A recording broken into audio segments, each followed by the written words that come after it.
Exciting news, you guys. Wild Ideas Worth Living is now available on YouTube. You can find our latest episodes uploaded there weekly, plus video clips with some of our guests that give you a peek behind the scenes. Check out all of the content at youtube.com/REI.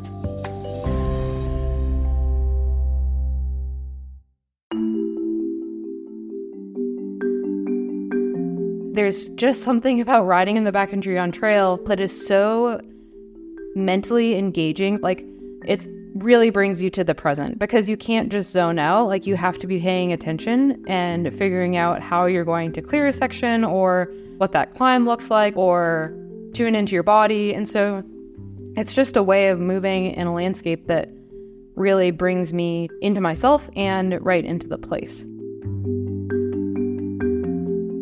Kait Boyle is an elite adventure cyclist who bikes over mountains, across deserts, and through canyons. She competes in some pretty tough backcountry races where she rides solo, carrying only an overnight pack, water, and her navigation system. Early on in her cycling career, Kait found her niche, falling in love with races in the 24-hour, 300-mile range. She even won the 24-hour World Championship and holds titles and records in multiple other endurance bike races. In 2018, a serious accident turned Kait's life upside down and changed her perspective on the path she's carved. This episode is different from what you're used to hearing. It actually reminds me of some of our older episodes of Wild Ideas Worth Living. Kait has such an emotional story that we wanted to let her share it in her own words as much as possible. For this reason, it's a little longer, and there are some moments where I get a little choked up. I'm Shelby Stanger, and this is Wild Ideas Worth Living, an REI Co-op Studios production brought to you by Capital One.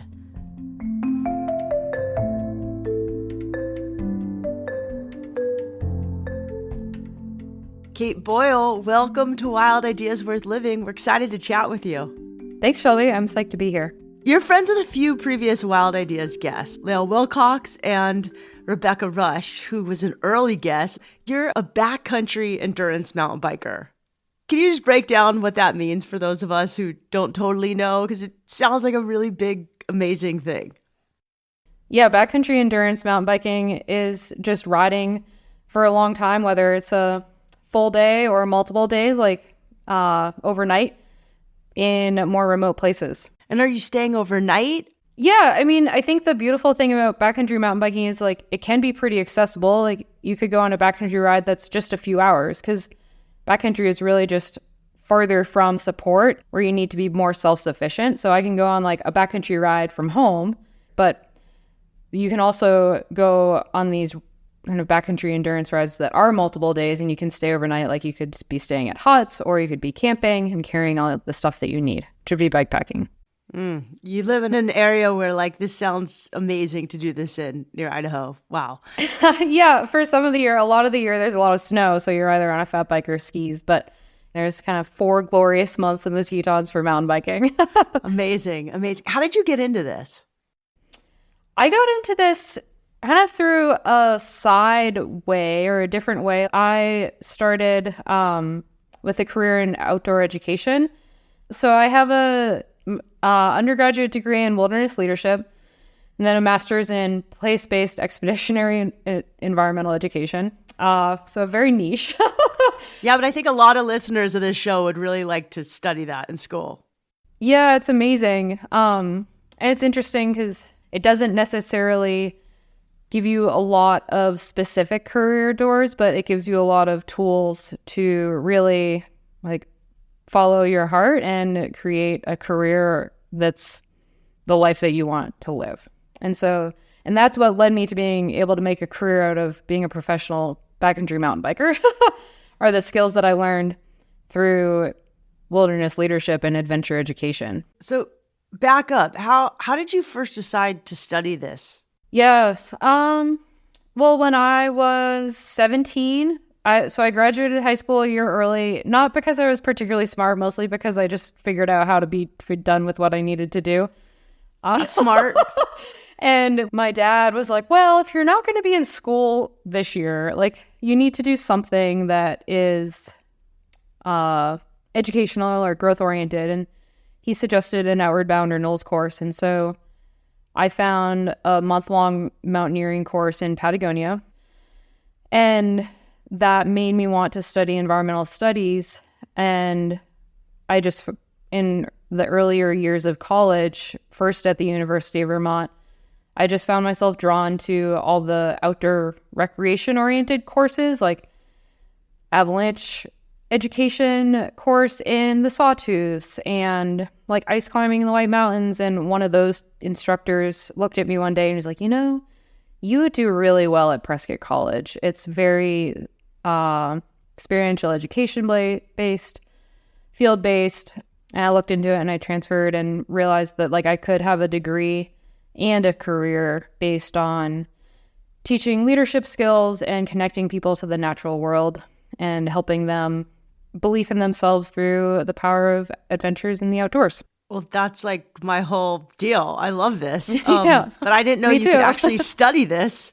This is incredible. Yeah. So Prescott College is a place, I'm guessing in Arizona? Yeah, it's in Arizona. It's a very small liberal arts school, and it's in Prescott, which is in the Central Highlands at like 5,000 feet and in the Ponderosa Pines. And yeah, like from being a student there and then teaching as first adjunct and then associate faculty, like I spent over 12 years based out of Prescott, but the semesters are set up in a way where you take one course and you leave town and go to the place that helps facilitate that subject. So for many Januaries over the course of 10 years, I'd come up to the Tetons with 10 or 12 students and a co-instructor, and we would go into the Tetons and we would teach and deliver a avalanche level 1 course while traveling on skis in the winter, staying in yurts and snow camping, and also teaching and experiencing firsthand winter ecology. And I found mountain biking during that career. I broke my ankle rock climbing, as a lot of rock climbers do.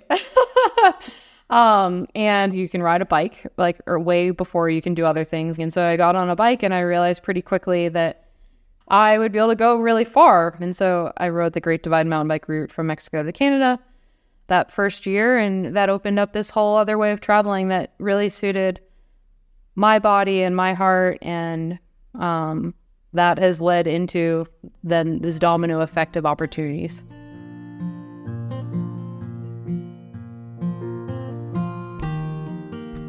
About a year after I rode that Great Divide mountain bike route, there's a new faculty member at Prescott College in the Earth Science department named Kurt Refsnyder, who was a geologist and a professional bike packer, and he had just recently won the Tour Divide race and the Arizona Trail Race, and he proposed a geology through bikepacking course to Prescott, and the other faculty, they were like, oh, well, we love this. However, you don't have any experience taking people into the backcountry. So you need a co-instructor, and I was the only one of the adventure education faculty who had ever been bikepacking before. So they paired me with him, and we taught geology through bikepacking for 3 years and getting to take students on like 4 different bikepacking trips while like I'm teaching the bikepacking and adventure education curriculum, and Kurt's teaching geology, and students are riding their bikes on the rocks, camping among them, repairing sliced tires. Like, it's really amazing. And even now, 10 years later, I still get to see those students out in the world and seeing how they're applying that education. So how did you get into competing? Yeah, so I got into ultra endurance bike racing because I had been teaching that geology through bikepacking course and had started going on personal trips with my friend Kurt Refsnyder, who was at that point, and I guess still is, very much like at the top of ultra endurance bike pack racing. Meanwhile, I was going on these trips with him, like in the Alps and in Patagonia on bikes and teaching these courses. And of course, there are like differences between men and women. And ultimately, when it came down to it, as like expedition partners, I was like, well, we are equal. Like, we both have our strengths in this. But that made me really wonder, like, if he can go and win these races, like, well, what could I do? Like, it's hard to imagine that it would be like wildly different of an outcome. And at the same time, you know, and like 10 years ago, And still, but like especially 10 years ago, the women's fields were just tiny. Like there would be like 2 women who would start one of these races. And there were a couple of them, like Esther Haraney, who were crushing and like winning in the women's field. And they were up there in the top 10, sometimes top 5 with the men. And I just found myself wondering, well, what can I do? And sometime probably around 2015 or 2016, I had been bikepacking for a while and I wanted to try ultra endurance racing. And I went out and raced the Arizona Trail 300, which is 300 miles of the Arizona Trail, which is about 800 miles total. That's really the best for mountain biking. It's very continuous single track for that landscape. And it is really remote. Like you're in the Sonoran Desert, you go up over Mount Lemmon and you have these views as far as the eye can see of just undeveloped desert.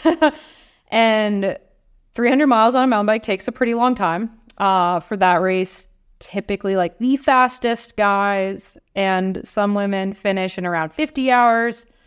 And it takes a lot of people upwards of like 5 days. And so on the second day of this race, I had at that point gotten up over Mount Lemmon, which is just north of Tucson, into this vast stretch of very slow and tedious trail in and out of all these little drainages. And I hadn't seen another person that day. It was maybe like 90 degrees. And I was riding along and I saw a Gila monster, which are these very large reptiles that are unique to the Sonoran Desert. And they're really crazy looking. Like they're orange with black stripes and spots, and they're pretty big, like they're not a little lizard.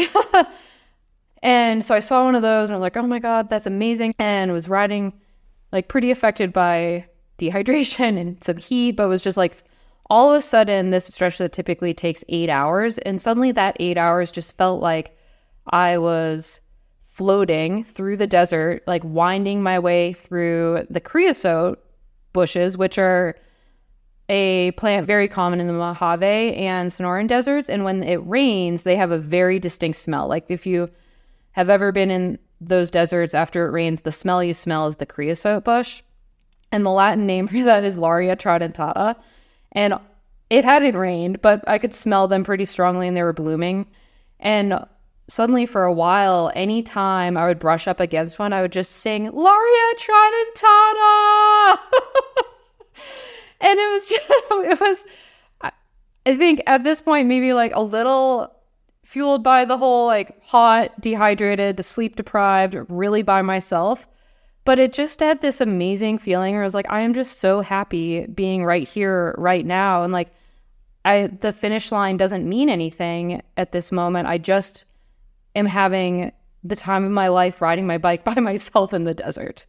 And I've struggled in racing because I don't feel super competitive with other people, but I have had the best results when I have been most motivated, seeing what I'm capable of that day, like what is possible. Let's stop being so humble. You won the 24-hour world championship. Yeah, I did. So you were the best in the world at this. Yeah, on that day. Okay, humbleness. You're allowed to brag on this podcast. Okay. I'm giving you permission. Like, that's really cool. What year was that? So a lot of things really clicked in 2018. I'd started these races in about 2015 or 2016 and would go have a good, pretty strong one. And always felt like, I feel like there's more in there. Like, I don't quite think I've like really dialed this. And I'd go try again and then maybe have like something not work for whatever reason, whether it was physical or mental or just bad luck. And finally in 2018, things really started to click. And part of it was just creating some space, like teaching a little bit less in the field, really giving myself the time to recover. And so in 2018, I went to the 24 Hours in Old Pueblo, which I had raced and won before, racing 16 laps. And in 2018, I decided I wanted to do 18 laps, which was over 300 miles on a mountain bike in 24 hours. And that earned me a invitation to the 24-Hour World Championships and the support to get there in Scotland later that year. So then a few months later, I went to Scotland to race 24-hour world championships, and it was really the ideal race for someone with a background in adventure education because it was like 45 to 50 degrees and raining the entire time, which will often be a challenge for a lot of cyclists because, I mean, that's not really the weather that most people think of as ideal for riding your bike. And it ultimately was kind of the ideal ultra endurance race because it was a mix of like your physical ability, your tactical race strategy, and then your just ability to like grit your teeth and stay positive and enjoy the ride in really shitty conditions and take care of yourself really well. And so I finished that a couple laps ahead of the rest of the women's field and was the elite 24-hour world champion. I don't understand. Do you stay up this entire 24 hours? You don't sleep, do you? Yeah, no, you don't sleep for that 24 hours. What got you through mentally? I came up with this mantra before the race once I was over there. And the mantra was, wet isn't a mindset, but happiness is. And so, you know, thinking about how like you can't control the weather, but you can reframe your mindset around it. I was also reminded by my sports psychologist at the time. She was like, well, it seems appropriate. Like you're going to Scotland. Like you should have a Scottish experience. Like this is what you signed up for. And so I think remembering that, like that feeling of this is what I chose. And not only did I choose it, but like I get to do this. Like, and now it's such a fond memory. I'm like, wow, that was amazing. And like, also, when else would I ever ride my bike for 24 hours in 45 degrees in rain and like get to see somehow Scotland start to flash flood? Yeah, like I'll never forget it because it was so unique. What was it like to win? It was overwhelming. Like I had put so much work into it from starting almost a year prior. And I think that because I was coming from Arizona and like at that point, like I wasn't making a living as a mountain biker and like I don't think I was on people's radars as like the person who was going to win because I didn't have like a national title in 24-hour racing. I had won this race in the desert. And like, I think that Scotland is wildly polar opposite from Arizona. And so I think it was easy to be kind of this like unanticipated person. And then the other thing with 24-hour racing, at least for me, is that it like takes incredible patience. And this is probably why I'm drawn to it because I'm not actually a very patient person, but it always starts off, and for me to pace well, like I can't start off winning because if I'm probably going too hard if I am. And so it's usually been around halfway, like 12 hours in. And so it's 12 hours of being patient and just trusting that like everyone's going to slow down and then I will pass them. And it's always happened. And every single time, despite that, there's just this doubt. For 12 hours, you're like, is it going to happen? Maybe that person's really strong and they're just going to keep going that really fast pace. For 12 hours? 12 hours. Imagine doubting myself for 12 hours. Totally. Wondering if I was going to maybe win. Like the furthest, you know, I used to race the 800 and like if you start out, my goal was just to stay ahead the whole time. Right. It's probably a really good strategy for that distance. But then there's this feeling where after the halfway mark where you actually are then gaining and then passing and then putting a lot of time into people because you've paced yourself so well. When that actually comes down to the last lap and then you're like, oh my God, all I have to do is just not crash. Like that is the only thing. And there's just this feeling of just like elation and just feeling like so proud of yourself for like drawing on that, you know, and knowing that like it wasn't luck or it wasn't a fluke. Like it was just really good strategy. So cool. So what sort of skills did your outdoor education, wilderness leadership teach you that you then took to this race and used to win? Yeah. I mean, okay, so a few things. One is just the tolerance for uncertainty. And so it's just like that feeling of being like, there are so many things that you don't know. And so focusing on the things you can control and then letting go of the things you can't control or having a plan for them. And then another one is just self-care. Like it's really basic, but I think in our kind of American modern world, it's really easy to just have the things that we need at hand. You know, like we can just go to the refrigerator when we need it, or the store or whatever. And like we can regulate our climate and we can add we don't really have to think about self-care as much. But in an expeditionary setting, like we teach self-care as a way to be accountable for yourself and just like be ready to do your part in achieving the group goal. And in bike racing, it's really simple, except that like there aren't other people that you're impacting. It's just like your own goal. And I think for people who are out racing endurance races or tackling big like backcountry multi-day rides, like a huge part of the success is just the self-care. When we come back, Kait walks us through a car accident that took her out of the competition circuit for years, and how the event and her recovery has changed her mindset about riding.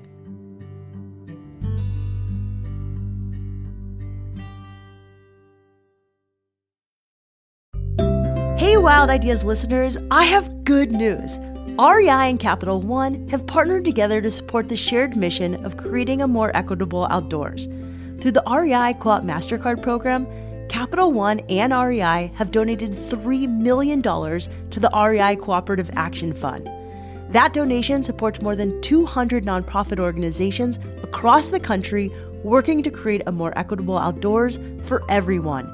If you want to find REI Fund grantees in your community and learn more about the amazing work they're doing, visit reifund.org/grantees.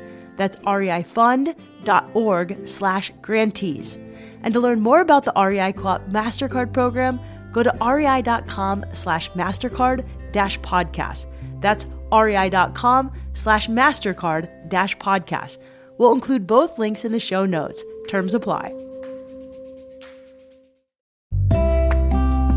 Hey Wild Ideas listeners, summer's here and it's gonna be a hot one. Stay hydrated with GOO Hydration Tabs. With just a drop and a fizz in your bottle, they replenish sodium, the primary electrolyte you lose when you sweat. They're easy to carry and available in 6 tasty flavors, like strawberry lemonade and tropical citrus. Need energy on the go? Try GOO Energy Chews. These bite-sized gummies come in convenient packs that fit in your pocket with carbs to give you energy, electrolytes to hydrate, and amino acids to protect your muscles. It's going to be a wild summer, so stay hydrated and energized with GOO Hydration Tabs and GOO Energy Chews. Available now at your local REI or rei.com.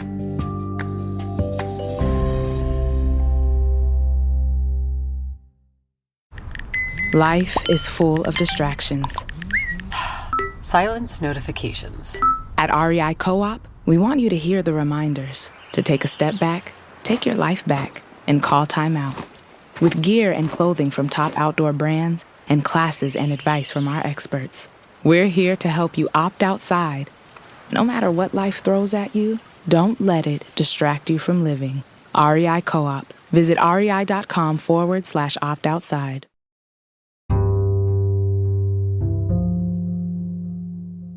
Kait Boyle discovered adventure cycling through a career in outdoor education, and she excelled at competitions. Shortly after skyrocketing to the podium and setting multiple course records, Kait started to picture a new life for herself as a professional cyclist. She signed up for more races and continued to train her body and her mind to deal with the stress of being a competitive athlete.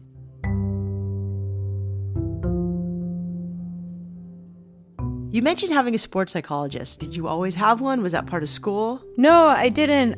In around 2016, when I was in this like very trial and error path of bike racing, I just kept feeling like I wasn't quite finding my potential, and I really wanted to see what was possible.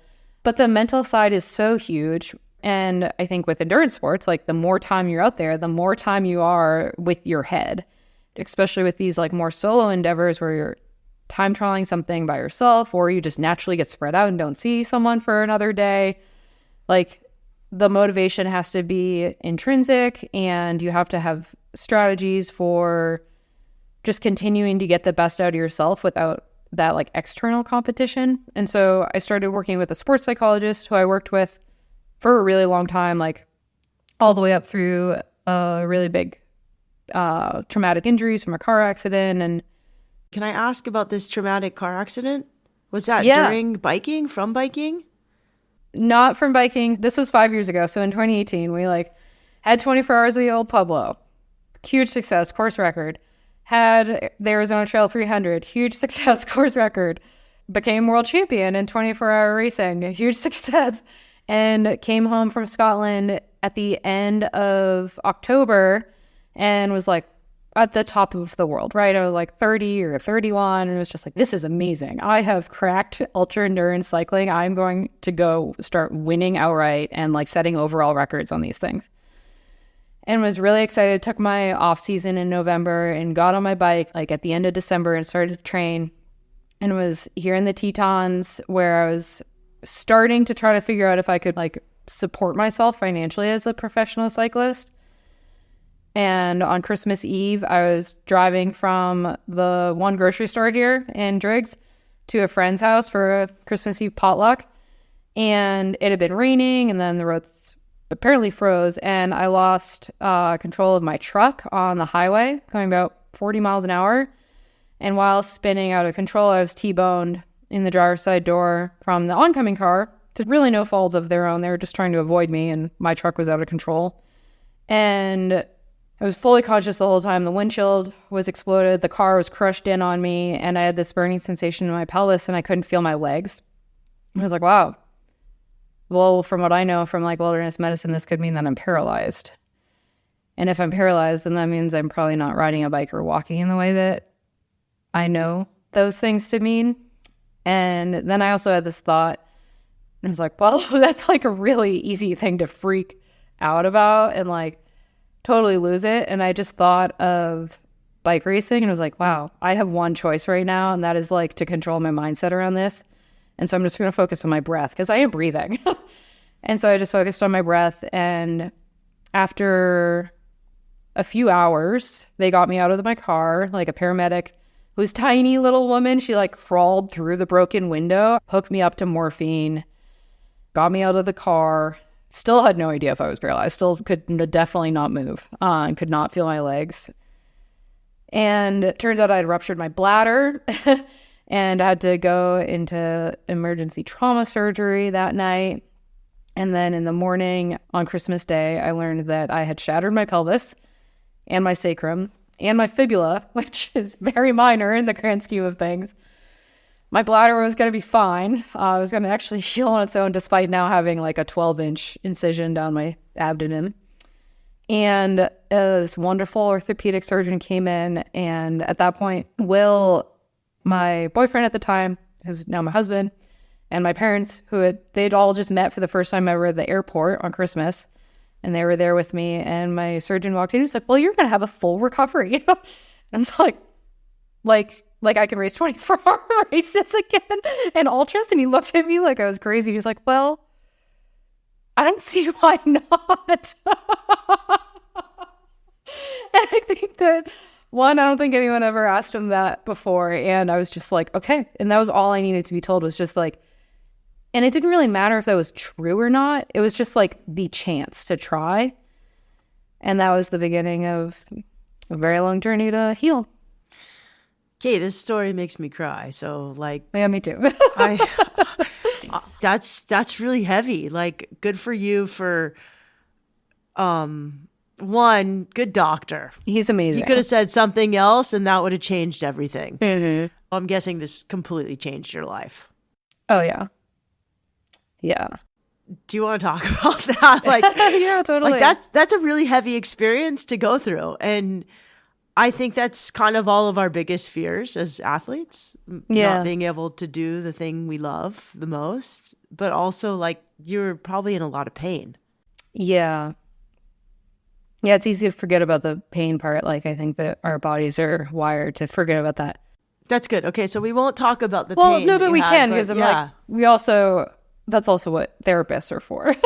Because you need to like process it, to actually move through it. The timing of this conversation is fortuitous because my pelvis was healed through an external fixator, which is if you picture a towel rack screwed into your pelvis from the outside, that's what I had. Wow. And so rather than like internal plates, they clamp your pelvis together by drilling from the outside through into your hip bones and then just like providing external pressure. And it's a slower recovery, but in the long term, you don't have as like hardware in your pelvis to deal with. And so I had this external fixator, which is crazy to live with because you look like a very broken person and you can't lay on your stomach. You can't lay on your side. Oh, because it's like outside of you and you have to walk with it. Oh yeah. Like it is, it literally looks also. You look like a robot. Pictures. But yeah, yes. And I was in a wheelchair with that and had like a catheter and all that. And my sports psychologist, Kristen, for bike races with these mantras, like I'd write that on tape and put it on my handlebars. And so most of the time of the 12 weeks in the X-Fix, most of the time was spent laying down. And when you're laying down and you have this towel rack coming out of the hips, you spend a lot of time just like seeing this external fixator. And so I pretty immediately was like, oh, well, I can put mantras on this. And Will, at one point, wrote this little mantra. He wrote, an opportunity to live into. And I remember at the time being like, how is this an opportunity? Like, I am so broken. Like, I am the level broken that like 100 years ago, people died from. I'm the level broken that like doctors keep looking at me and being like, wow, it's amazing you didn't die. And just this weekend, I was home alone and deep cleaning the house, and I found my external fixator and found the opportunity to live into. It's still stuck on there. And it was like, wow, Will was right. Like, it really has led, like, totally changed this like direction and purpose for me in a way that I never would have chosen because it would be such a scary thing, but also in a way that now I'm like, oh, well, yeah, I would never change that because like it's just an amazing thing to actually live through.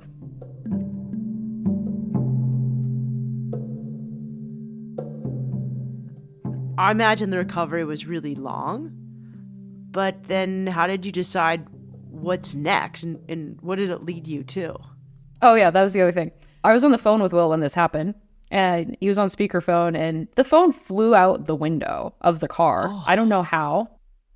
I think in a way it was probably more traumatic for him because he didn't know if I was alive. Like, he could hear the ambulance. Like, he could hear people walking around. Like, he was visiting family for Christmas in Mississippi, and he had to call a friend to drive to the scene of the accident to be like, oh yeah, she's alive. Which is crazy. And so, but yeah, I remember thinking like, well, I guess this is a pretty definitive moment in our relationship. Like, I don't expect him to show up because this is going to be really hard.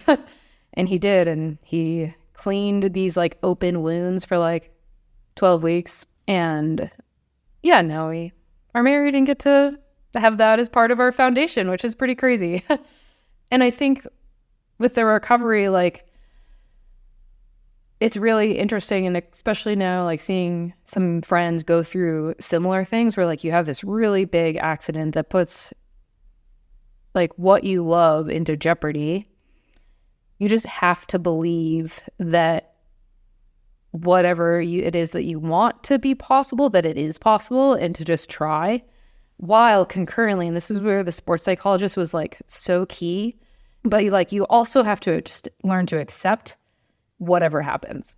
Because so you like have to believe so totally, like, you have to believe so hard in what you want to try it and to do everything you can to make it happen, while also knowing that like it might not, and if it's not, it's okay, and that actually like your life is still amazing, and like our identity isn't actually tied to what it is we end up doing. It's like more how we try and how we do the attempt and how we interact with the people and the places around us in the process. And so for me, what's crazy is like that was the end of 2018. 2019 was like very much getting out of a wheelchair and getting back on my bike. And then 2020 happens. And so then the opportunity like to try racing isn't there. And so there's just kind of this like long journey of like continuing to train and recover and identify, like really quickly realize like there's no trying to go back to the way I was, because one, regardless of a car accident, we're never trying to go backwards, right? Car accident or not, like what I'm aiming for shouldn't be who I was in 2018. And that now with having had a shattered pelvis, and one of the lasting impacts for me is that my sacrum is fused. The only metal in my body now from that car accident are these two like 6 to 8 inch long screws through my sacrum, which like the sacrum is slightly mobile, and so now I don't have that mobility, which seems to actually become more of a challenge, ironically, the longer you try to ride your bike. And so over a few years of just like trying to return to ultra racing, I would have like kind of, as it goes, like some success and some challenges. And so I think a pretty big milestone was like at the end of 2020, I went and raced the Kokopelli Trail. That had been a goal that I had had before my car accident. So I was like, okay, well, that's like 13 and a half hours for the women's record. Like that seems like a good entry point into ultras. And so I went and raced that and was able to set a new record on it. And that was this huge moment where I was like, wow, it's only been like 2 years and I'm able to do this. I think that we're on the path to like being able to achieve these ultra racing goals that I had. And then it wasn't until 2022 that I went back to 24-hour worlds, and right at like the 14 hour mark, I just had this excruciating pain to the point that I couldn't stand on my right leg.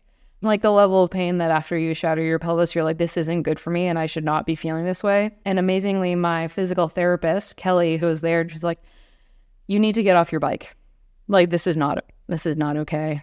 And Will, was the next day, Will was like, I had to watch you go through the pain of that car accident, and I'm not watching you put yourself through that by choice. Okay, that's really brave. I've interviewed a lot of really good athletes on this podcast, and you're probably up there with the bravest. Like, being able to step down is probably braver than winning. Yeah, I think it was a conscious choice to choose something else, like at the expense of the other thing. Because I think one of the things that Will said in that moment, he's like, I want to be able to go skiing together when we're 70. And I think that that's like, in the big picture, one result is so, like, it's one of the highest highs, right? But to get to continue to like thinking back in that car and being like, well, if I get to walk and bike again, I want to be able to have a really long life doing this. And I know it's so cliche because everyone says it, but like, you just don't know how long that's going to last.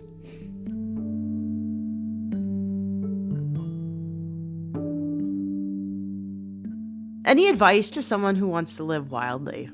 Yeah, I think, one, to believe that you are unlimited. And I think to know that like, you don't have to have the clearest vision for exactly what it is you're trying to do.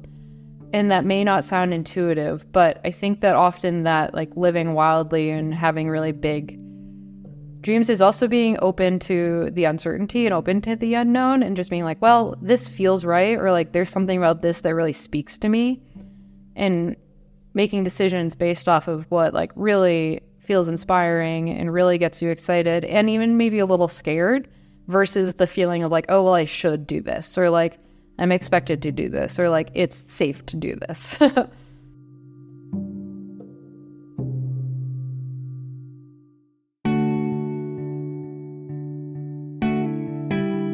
Right after we spoke, Kait actually participated in her first 24-hour bikepacking endurance race since the car accident. The race was a 350-mile gravel event in Kansas called Unbound XL.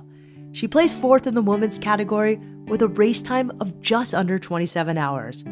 For Kait, this race was about testing the waters for endurance racing again, and she couldn't have been happier with the results. Kait and her friend, Kurt Refsnyder, are also the founders of Bikepacking Roots, a nonprofit dedicated to supporting bikepackers. On the website, you can find Bikepacking Roots, virtual workshops, in-person events, and advocacy tools. Check it out at Bikepacking Roots, that's ROOTS.org.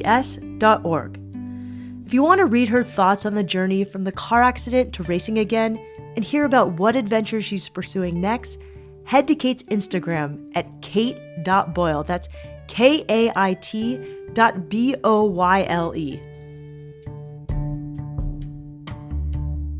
If you liked this episode, we have a few different episodes you'll love.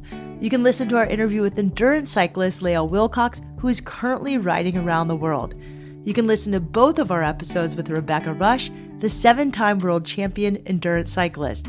There's the episode with Sarah Swallow, the backcountry cyclist who founded the event Ruta del Jefe, and our interview with Jason Hardrath, a runner who came back from a massive car accident to complete some wild fastest known times. All of these will be linked in our show notes. Wild Ideas Worth Living is part of the REI Podcast Network. It's hosted by me, Shelby Stanger, produced by Annie Fassler, Sylvia Thomas, and Sam Piers-Nitzberg of Puddle Creative. Our senior producers are Jenny Barber and Hannah Boyd. Our executive producers are Paolo Motola and Joe Crosby. As always, we love it when you follow the show, take time to rate it, and write a review wherever you listen. And remember, some of the best adventures happen when you follow your wildest ideas.